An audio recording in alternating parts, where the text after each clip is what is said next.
नमस्कार दोस्तों, मैं हूँ राहुल शर्मा और आप देख रहे हैं राहुल शर्मा एजुकेशन।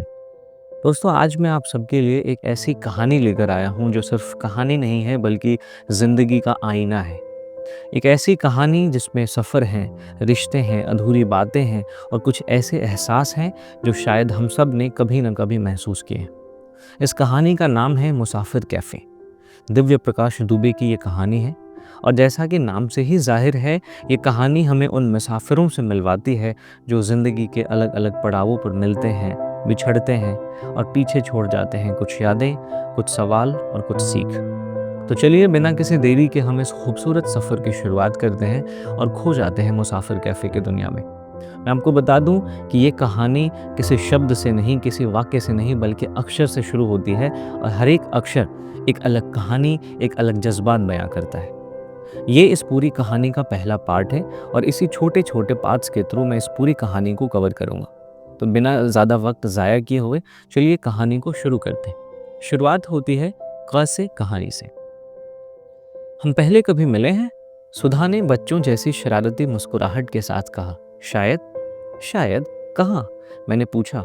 सुधा बोली, हो सकता है किसी किताब में मिले हों। लोग कॉलेज में, ट्रेन में, फ्लाइट में, बस में, लिफ्ट में, होटल में, कैफ़े में, तमाम जगहों पर कहीं भी मिल सकते हैं, लेकिन किताब में कोई कैसे मिल सकता है? मैंने पूछा। इस बार मेरी बात काटते हुए सुधा बोली, 2 मिनट के लिए मान लीजिए हम किसी ऐसी किताब के किरदार हों जो अभी लिखी ही नहीं गई हो तो? ये सुनकर मैंने चाय के कप से एक लंबी चुस्की ली और कहा, मजाक अच्छा कर लेती हैं आप। कहानी का दूसरा पार्ट, ब से बेटा शादी कर ले। चंदर के मोबाइल पर पापा के नंबर से एक एसएमएस आया जिसमें एक मोबाइल नंबर लिखा हुआ था। अभी वो नंबर पढ़ ही रहा था कि इतने में उसके पापा के फ़ोन से मम्मी का फ़ोन आया।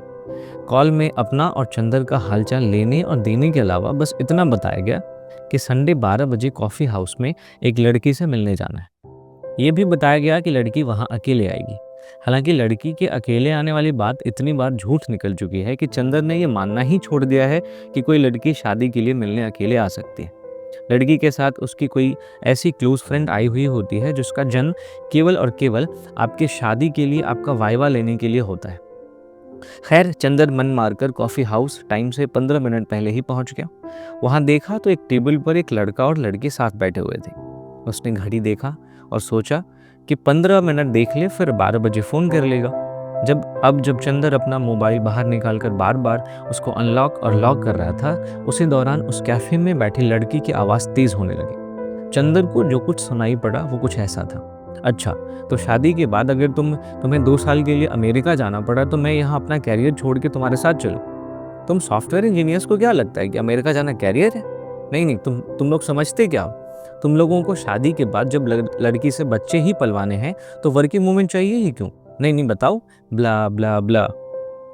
चंदर को उस लड़की की बात सुनकर मजा आने लगा। वो कम से कम 20 मिनट नॉनस्टॉप बोली होगी। इस बीच में बंदा बस बोलकर उठकर जा चुका था। इस बीच चंदर की घड़ी पर नजर गई। 12:15 हो चुके थे। चंदर ने सोचा फ़ोन मिलाकर बता दे कि वो पहुंच चुका है। चंदर ने फ़ोन मिलाया और उधर की आवाज़ सुने बिना ही बोल दिया, हेलो, मैं बस इतना बताना था कि मैं कैफ़े पहुंच गया हूं, आप आराम से आ जाइए। मैं भी कैफ़े में हूं। अच्छा, मैं तो कैफ़े में 20 मिनट से हूं। मैं भी। चंदर को समझ आ चुका था कि वही लड़की है जिससे वो शादी के लिए मिलने आया है। चंदर पलटकर उसकी टेबल तक गया। इससे पहले ही वो कुछ समझाती या बोलती, चंदर ने कहा, पता नहीं आपको सुनकर कैसा लगेगा लेकिन मैं भी सॉफ्टवेयर इंजीनियर हूँ। सॉरी, आपको वेट करना पड़ा। I am Sudha. अरे कोई बात नहीं, बहुत अच्छा बोली आप। I am Chander. आप बातें सुन रहे थे? सुन नहीं रहा था, सुनाई पड़ रही थी। मैं बहुत ज़ोर से बोल रही थी क्या? हाँ और क्या, पता नहीं कहाँ कहाँ से आ जाते हैं। खैर, अब बुरा ना मानो तो एक बात पूछूं? हाँ पूछिए। मेरे बाद भी कोई मिलने आ रहा है तो आप बता दीजिए, मैं उस हिसाब से टाइम एडजस्ट कर लूँगा। अरे नहीं नहीं, एक दिन में 2 लड़के काफ़ी हैं। क्या करती हैं आप? मैं लॉयर हूँ, फैमिली कोर्ट में प्रैक्टिस करती हूँ। आप कह सकते हो डिवोर्स एक्सपर्ट हूँ। वाह, मैं आज पहली बार किसी लड़की लॉयर से मिल रहा हूँ। सही में डिवोर्स करवाती हो क्या? सही बताऊँ तो डिवोर्स कोर्ट में आने से पहले ही हो चुका होता है। हम तो बस सरकारी स्टैंप लगाने में और हिसाब किताब करने में मदद करते हैं। क्यों करते हैं लोग डिवोर्स? कोई एक वजह थोड़े है। फिर भी सबसे ज़्यादा किस वजह से होता है? क्योंकि लोगों को पता नहीं होता कि उन्हें लाइफ से चाहिए क्या। तुम्हें पता है तुम्हें लाइफ से चाहिए क्या? थोड़ा बहुत शायद। और तुम्हें? मुझे नहीं पता क्या चाहिए। छोड़ो, कहाँ डिवोर्स की बातें करने लगे हम। तो रोज कोर्ट में इतने डिवोर्स देखकर भी शादी करना चाहती हो? सच बताऊं तो मैं शादी करना ही नहीं चाहती। घर वाले परेशान न करे इसलिए मिलने आ जाती हूँ और कोई ना कोई बहाना बना के लड़के रिजेक्ट कर देती हूँ।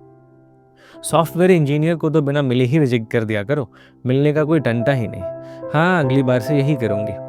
अच्छा, तुम्हें रिजेक्ट करना ही है तो एक हेल्प कर दो, तुम अपने घर वालों को पहले ही बोल दो कि मैं पसंद नहीं आया। फालतू ही मेरे घर वाले भी पीछे पड़े रहेंगे। ठीक है, डन। शादी नहीं करनी तुम्हें? नहीं। क्यों, प्यार व्यार वाला चक्कर है? हाँ शायद। नहीं शायद, पता नहीं यार। और तुम्हारा? था चक्कर, अब नहीं है। मैं शादी वादी में बिलीव नहीं करती। फिर अपने घर वालों को समझा दो ना, कितने सॉफ्टवेयर वाले लड़कों की बैंड बजाओगे। हाँ सही कह रहे हो, घर वालों को यही समझाओगे। तुम तो आज समझा दोगी, मुझे पता नहीं कितने संडे खराब करने पड़ेंगे। कोई फुल प्रूफ तरीका बता दो। मुझे पता होता कोई तरीका तो आज उस इडियट से मिलने थोड़े आती। जाने के बाद मुझे भी इडियट बोलोगे तुम। हाँ शायद। कोई दिक्कत है? नहीं नहीं, कोई दिक्कत नहीं है। चलो मैं चलता हूँ। Good, keep in touch. Nice meeting with you.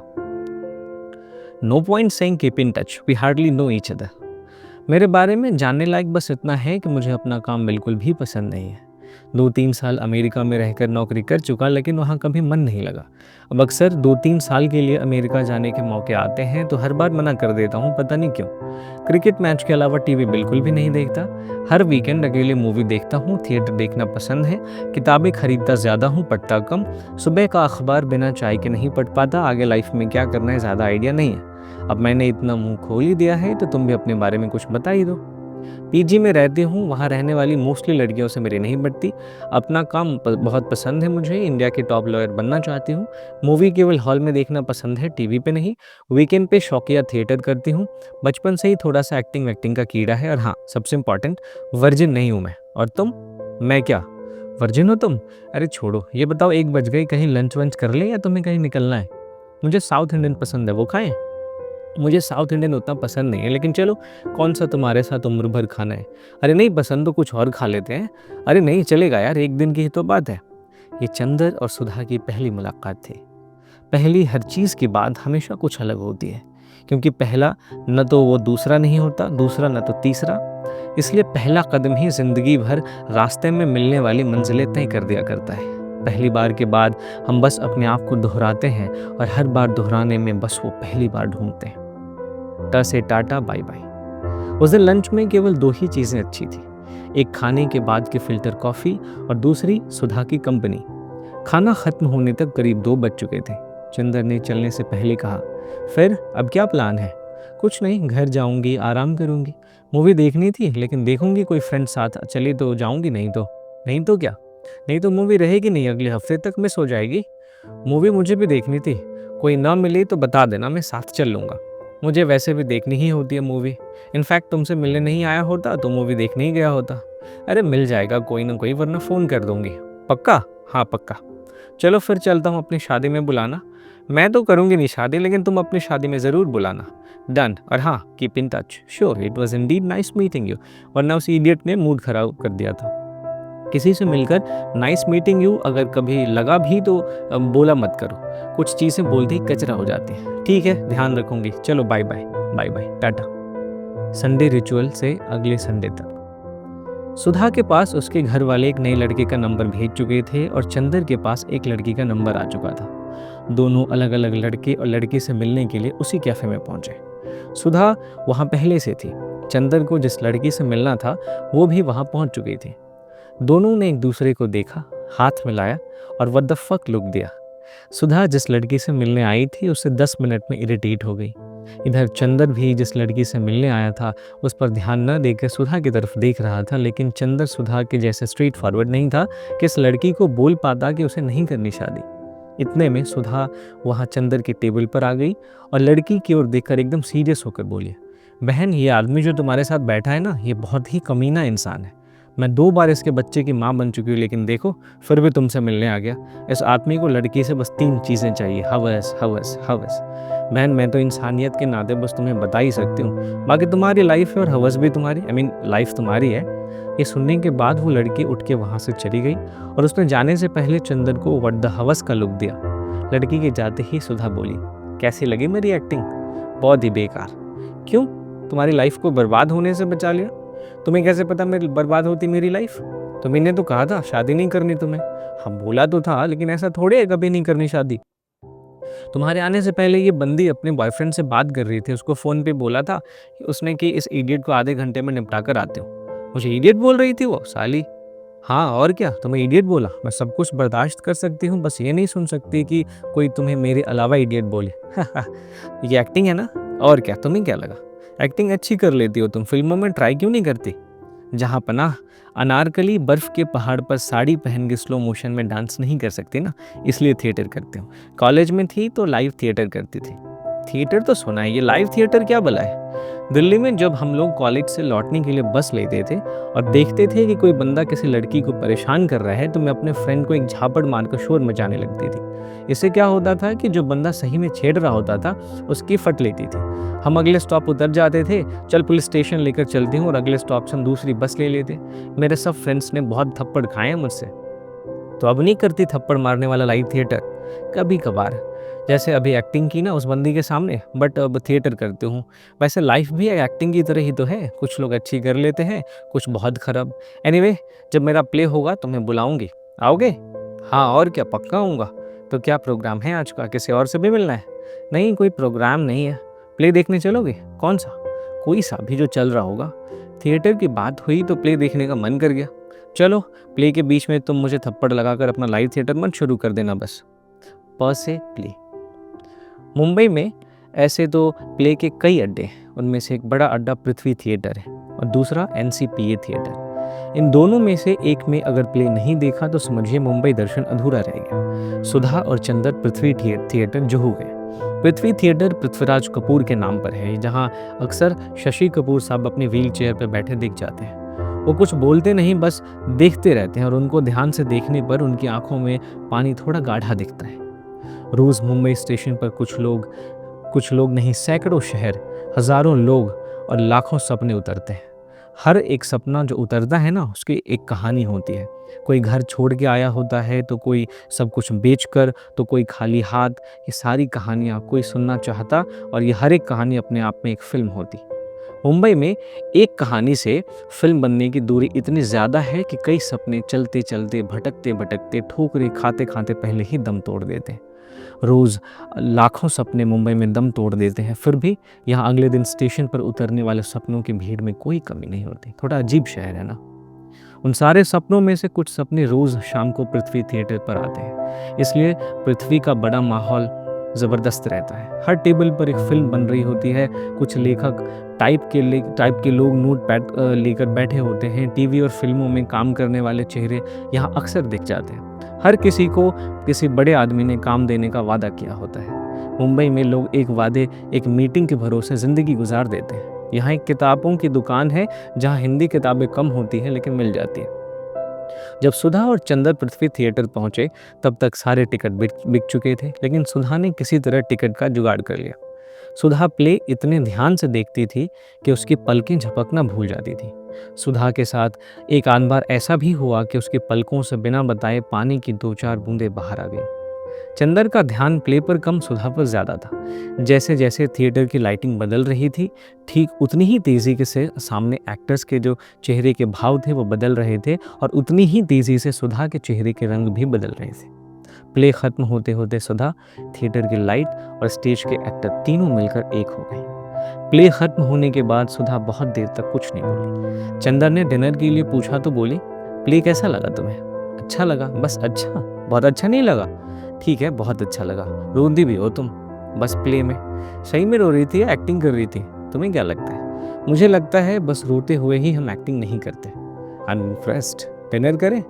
मन नहीं है। मन तो मेरा भी नहीं है, फिर पूछे क्यों? इसी बहाने थोड़ी देर और साथ रह लेंगे।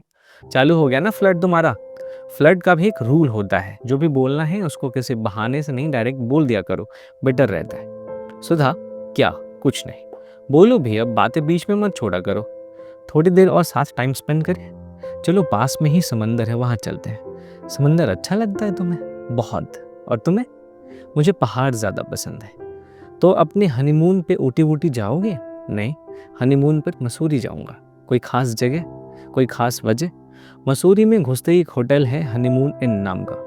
बस जब पहली बार मसूरी गया था तभी डिसाइड कर लिया था कि वहाँ जाऊंगा हनीमून मनाने। बढ़िया है, हमारी शादी नहीं होने वाली, वरना पहला झगड़ा तो हनीमून को लेकर ही हो जाता। क्यों, तुम्हें कहाँ जाना है हनीमून पर? कहीं भी जहाँ समंदर हो। हनीमून पे तुम्हें ऐसी जगह जाना है जहाँ समंदर हो और शादी तुम्हें करनी नहीं है। थोड़ी पागल नहीं हो तुम? हाँ हूँ तो, हर कोई थोड़ा पागल तो होता ही है। मैं तो नहीं हूँ पागल, तो ढूंढो अपना पागलपन, उससे क्या होगा। थोड़ा सा पागल हुए बिना इस दुनिया को झेला नहीं जा सकता। चंदर को सुधा की ये पागलपन वाली बात छू गई। ये सुनकर वो चुप हो गया। बातें जो हमें अच्छी लगती हैं वो हमें धीरे धीरे सहलाकर शांत कर देती हैं। चंदर जब बहुत देर तक कुछ नहीं बोला तो सुधा ने कहा, क्या सोचने लगे तुम? कुछ नहीं। बता दो, इतना सोचोगे तो प्यार हो जाएगा। सही में हो गया तो एक काम करना, क्या मुझे मत बताना।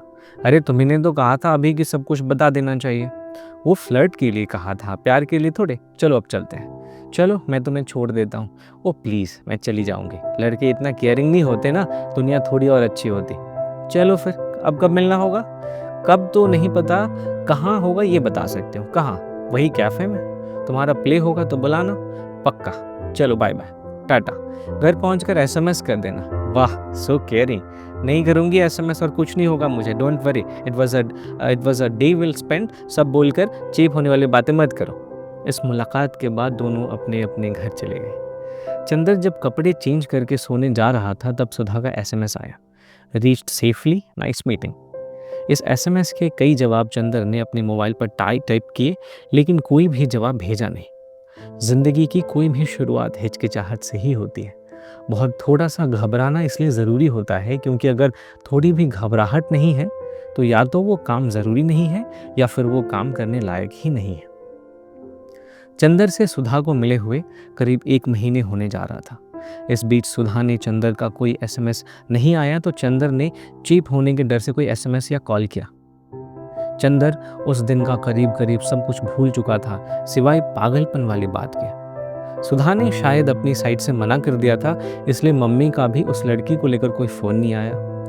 बस चंदर को 1-2 बार ऐसा लगा कि उसको प्ले के बहाने ही सही कोई प्रोग्राम बना लेना चाहिए था। एक बार ये भी लगा कि उस दिन कोई बात अधूरी रह गई। असल में बातें हमेशा अधूरी ही रहती हैं। ऐसा तो कभी होता ही नहीं कि हम बोल पाएँ कि मेरी उससे ज़िंदगी भर की सारी बातें पूरी हो गई। हम सभी अपने अपने हिस्से की अधूरी बातों के साथ एक दिन यूं ही मर जाएंगे। खैर, उससे जो बात अधूरी रह गई थी वो कुछ यूं दोबारा शुरू हुई। एक दिन ऐसे ही रात में 12 बजे के आसपास सुधा का फ़ोन आया। चंदर ने जैसे ही फ़ोन उठाकर हेलो कहा, उधर से सुधा शुरू हो गई। सुनो, मेरी अपनी फ्लैटमेट से लड़ाई हो गई है, तुम अभी तुरंत आ सकते हो? इतनी रात में? अरे लड़ाई कोई टाइम देख के थोड़ी होती है। रात में हुई तो रात में ही ना बुलाऊंगी। नहीं आ सकते तो बता दो। नहीं बाबा, आता हूँ। कितनी देर में आ जाओगे? बस जितनी देर में ऑटो वाला पहुँचा दे। जल्दी आओ, इस चुड़ैल के साथ 1 मिनट भी नहीं रह सकती मैं। अगली कहानी च से चुड़ैल। सुधा अपना सामान पैक करके चंदर का इंतजार कर रही थी। चंदर ने सुधा का बैग लेकर ऑटो में रखा और पूछा, किस बात पे हुई लड़ाई? अरे यार, लड़ाई के लिए कोई बात होना जरूरी है क्या? फिर भी कुछ तो हुआ होगा। बहुत दिनों से कोल्ड वॉर चल रही थी, बस आज गाली गलौज थोड़ी ज्यादा बढ़ गई। गाली गलौज? वाह, तुम लड़कियां बाप भाई की गाली देती होगी ना, या फिर हम लोगों वाली? वाह, क्या मजा आता होगा तेरे बाप की, तेरे भाई की। यार, एक तो लड़ाई हो गई, पीजी छोड़ दिया मैंने और तुम्हें मजाक सूझ रहा है? ओह, तो अब पीजी में नहीं रहोगे? नहीं, बैग में 2-3 दिन का सामान है, वीकेंड पर नया पीजी ढूंढूंगे। और वीकेंड तक? तुम्हारे घर में कोई प्रॉब्लम है? नहीं है तो बता दो।